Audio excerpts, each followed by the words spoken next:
విలీన కార్మికులకు ఎటువంటి అన్యాయం జరుగుతుందని ఆ యొక్క కుళ్ళు కంపు కొడుతున్న చెత్త కానీ లేకపోతే చచ్చిపోయిన కుక్కల్ని అలాగే కళేబరాలన్నీ ఎత్తి ఆ రకంగా దుమ్ము ధూళి పీలిస్తే ఎండలో వానలో పనిచేస్తున్నటువంటి ఈ కార్మికులు అనారోగ్యం పాలవుతూ డెత్ రేట్ ఎక్కువగా ఉంది వీళ్ళకి. ఇచ్చిన తర్వాత కూడా స్పందన 15 రోజుల్లోగా లేకపోతే మేము నిరవధిక సమ్మెలోకి వెళ్తాము. ఆ రోజున్న పాలక వర్గం తీవ్ర అన్యాయం చేసింది మున్సిపల్ కార్మికులు. మేము హైకోర్టులో ఆశ్రయించాం. హైకోర్టు చివేట్లు పెట్టింది అధికారులకి. మీకు కోర్టు తీర్పులన్నా సుప్రీంకోర్టు తీర్పులన్నా చట్టాలన్నా మీకు లెక్కలేదా? విలీన పంచాయతీ కార్మికుల ఆవేదనను వ్యక్తం చేస్తున్నారు. ప్రస్తుతం మనం విశాఖలోని జీవీఎంసీ గాంధీ ధర్నా చౌక్ దగ్గర ఉన్నాము. ఇక్కడ కొంతమంది నేతలు, కార్మిక నేతలు సిఐటి ఆధ్వర్యంలో అయితే ధర్నా కార్యక్రమం నిర్వహిస్తున్నారు. వాళ్ళ డిమాండ్స్ ఏంటో అడిగి తెలుసుకుందాం. అసలు ఏంటంటే విలీన కార్మికులకు ఎటువంటి అన్యాయం జరుగుతుందంటారు? నా పేరు ఉరుకుటి రాజు, జీవీఎంసీ కాంట్రాక్ట్ వర్కర్స్ సిఐటి ప్రధాన కార్యదర్శి. 94లో 5 పంచాయతీలు విలీనమైనప్పుడు 56 వార్డులు 72 వార్డులు అయ్యేటప్పుడు ఆ 5 పంచాయతీలు ఉన్న కార్మికులందరికీ కూడా మినిమం టైం స్కేల్ జీవీఎంసీ అమలు చేసింది. ఆ రోజున్న మున్సిపల్ కార్పొరేషన్ ఆస్తులు మెచ్చేసుకున్నారు, రెవెన్యూ అంతా కూడా మెచ్చేసుకున్నారు. ఆ కార్మికులు కూడా ఆ రోజు న్యాయం చేశారు. మరి 2005లో గ్రేటర్ విశాఖ మున్సిపల్ కార్పొరేషన్ ఏర్పాటయ్యేటప్పుడు 72 వార్డులు ఏర్పడ్డాయి. ఆ రోజున్న పెందుర్తి ప్రాంతంలో 4 పంచాయతీలు, అలాగే మధురవాడలో ఉన్న పంచాయతీలు, అలాగే మున్సిపాలిటీగా ఉన్న గాజువాక ప్రాంతం, ఈ 3 ప్రాంతాలు కలిసినప్పుడు ఆ ప్రాంతాల్లో ఉన్న 593 మంది కార్మికుల్ని ఆ రోజు వీళ్ళెవరూ కాంట్రాక్ట్ కార్మికులు. వాళ్ళు కాంట్రాక్ట్ కార్మికులందరికీ కూడా మినిమం టైం స్కేల్ అమలు చేయాలి.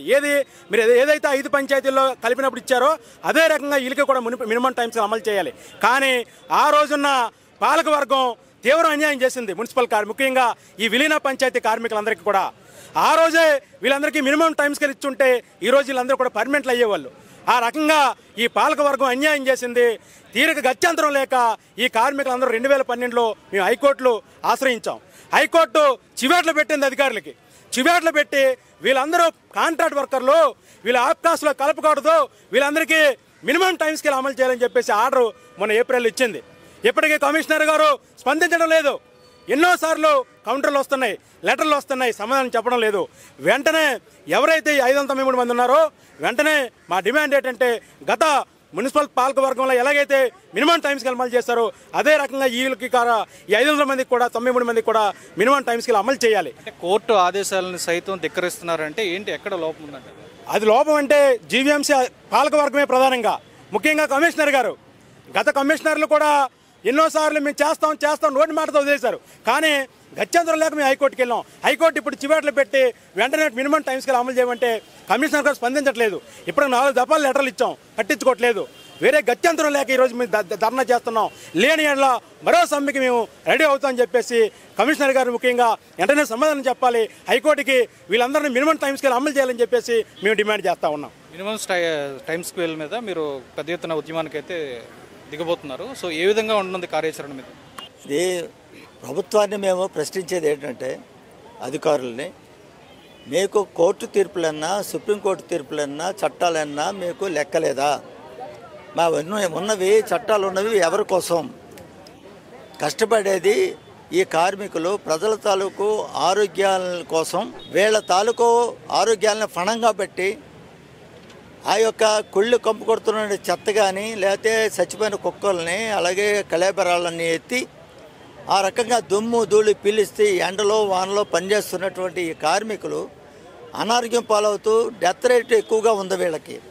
ఇలాంటి పరిస్థితుల్లో వీళ్ళకి న్యాయం చేయకుండా వీళ్ళని దగా చేయడం అన్నది జరుగుతుంది. అధికారులు కానీ ప్రభుత్వం కానీ వీళ్ళని ఎటువంటి ప్రకృతి వైపరీత్యాలు, విద్యుత్ తుఫాను వచ్చినప్పుడు కానీ, అలాగే మొన్న విజయవాడలో ఉన్నటువంటి వరదలు ముంచేసినప్పుడు కానీ వీళ్ళంతా 2500 మంది వెళ్ళి అక్కడ సేవలు అందించారు ప్రజలకి.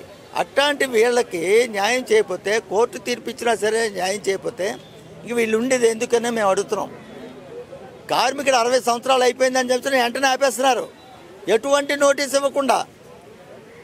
అలాగా 593 మందిలో ఇప్పుడు 350 మంది వరకు ఆ రకంగా అయిపోయారు. రిటైర్ అవ్వడమో చనిపోవడమో లేకపోతే అనారోగ్యంతో వాళ్ళ బిడ్డలకు పని అది ఇప్పించుకోవడమో జరిగింది. మిగిలినటువంటి 300 మంది ఉన్నారు. ఈ 300 మందికి ఎందుకు మీరు మినిమం టైం స్కేల్ అమలు చేస్తే మీకు వచ్చిన ఇబ్బంది ఏమిటి? ప్రభుత్వం మీద ఎటువంటి రూపాయి కూడా భారం పడదు. కేవలం జీవీఎంసీ వాళ్ళే జీతాలు ఇచ్చుకుంటారు. అలాంటప్పుడు మీరు ఎందుకు జీవోని ఇవ్వకపోవడం అన్నది ఏ కారణం ఏమిటని చెప్పి మేము ప్రశ్నిస్తా ఉన్నాం. వెంటనే చేయాలి. లేని పక్షంలో మాత్రం ఇప్పుడు కమిషనర్ గారిని మేయర్ గారిని కలుస్తాము, ఇచ్చి లెటర్ ఇస్తాము, సమ్మె నోటీసు కూడా ఇస్తాము. ఇచ్చిన తర్వాత కూడా స్పందన 15 రోజుల్లోగా లేకపోతే మేము నిరవధిక సమ్మెలోకి వెళ్తాము. ఈ విలీన పంచాయతీ కాంట్రాక్ట్ కార్మికులు ఎవరైతే ఉన్నారో వీళ్ళకి సపోర్టుగా ఇతర కార్మికులు కూడా అందరూ కూడా సమ్మెలోకి వెళ్తారని చెప్పేసి ప్రభుత్వానికి అంతవరకు తీసుకురావద్దని చెప్పేసి అధికారులకి మేము తెలియజేస్తున్నాం. సో ఇది అంటే విశాఖలో ప్రజారోగ్యానికి రక్షణగా నిలిచే కార్మికులు వీళ్ళంతా, అంటే క్షేత్రస్థాయిలో వీళ్ళంతా పనిచేస్తూ ఉంటారు, వీళ్ళు ప్రజారోగ్యానికి రక్షణగా నిలుస్తూ ఉంటారు. అటువంటి వారికి అన్యాయం జరుగుతోందని చెప్పి ఈరోజు ఇక్కడ ధర్నా చేయడం అయితే జరుగుతోంది. అయితే కోర్టు ఆదేశాలను సైతం ధిక్కరిస్తూ కమిషనర్లు వ్యవహరిస్తున్నారంటూ వీళ్ళు ప్రధానమైన ఆరోపణ చేస్తున్నారు. వితిన్ 15 డేస్లో మా డిమాండ్లను పరిష్కరించకపోతే డెఫినెట్గా సమ్మెకి అనేది దిగుతామని చెప్పి ఈ సందర్భంగా హెచ్చరిస్తున్న పరిస్థితి. వీడియో జర్నలిస్ట్ రాఘవ్తో శ్రీనివాస్, విశ్వభారత్ టీవీ, విశాఖ జీవీఎంసీ గాంధీ చౌక్ నుంచి.